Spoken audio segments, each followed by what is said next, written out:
किसी गांव में एक साधु रहा करता था।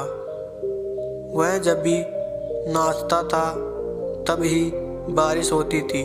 इसलिए गांव के लोगों को जब भी बारिश की ज़रूरत होती तभी ये लोग साधु के पास जाते और उनसे अनुरोध करते कि वह नाचे, और जब वह नाचने लगते तो बारिश ज़रूर होती थी। कुछ दिनों बाद 4 लड़के शहर से गांव में घूमने आए।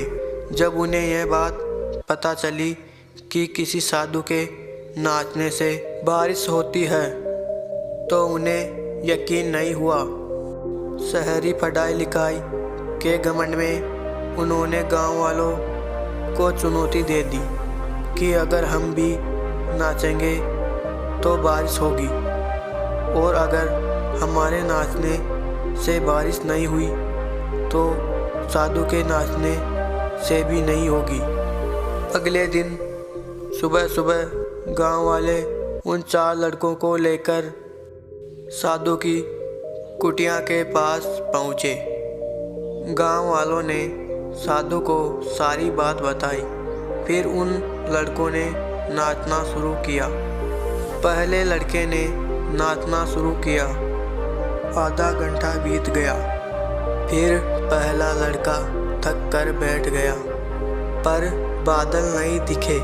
कुछ देर बाद दूसरे लड़के ने नाचना शुरू किया, पर 1 घंटे बीतते बीतते वह भी थक कर बैठ गया।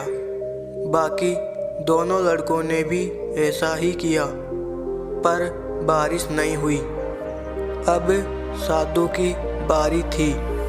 1 घंटा बीत गया पर बारिश नहीं हुई। साधु फिर भी नहीं रुका, वह नाचता ही रहा। नाचते नाचते 2 घंटे बीत गए पर बारिश नहीं हुई। लेकिन साधु तो रुकने का नाम ही नहीं ले रहा था। धीरे धीरे शाम ढलने लगी कि तभी बादलों की गड़गड़ाहट सुनाई दी।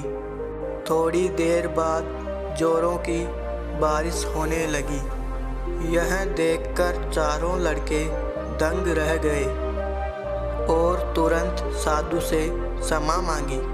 फिर चारों लड़कों ने साधु से पूछा, बाबा भला ऐसा क्यों कि हमारे नाचने से बारिश नहीं हुई और आपके नाचने से बारिश हो गई? साधु ने उत्तर दिया, जब मैं नाचता हूँ तो 2 बातों का ध्यान रखता हूँ। पहली बात तो मैं यह सोचता हूँ कि अगर मैं नाचूंगा तो बारिश को होना ही पड़ेगा, और दूसरी बात यह कि मैं तब तक नाचूंगा जब तक कि बारिश ना हो जाए। सफलता पाने वाले में भी यही गुण विद्वान होता है। वे जिस काम को भी करते हैं उसमें उन्हें सफल होने का पूरा भरोसा होता है, और वह तब तक उस काम को करते हैं जब तक कि वह उसमें सफल न हो जाए। इसलिए अगर हमें सफलता हासिल करनी है तो इस साधु की तरह ही अपने लक्ष्य को प्राप्त करना होगा।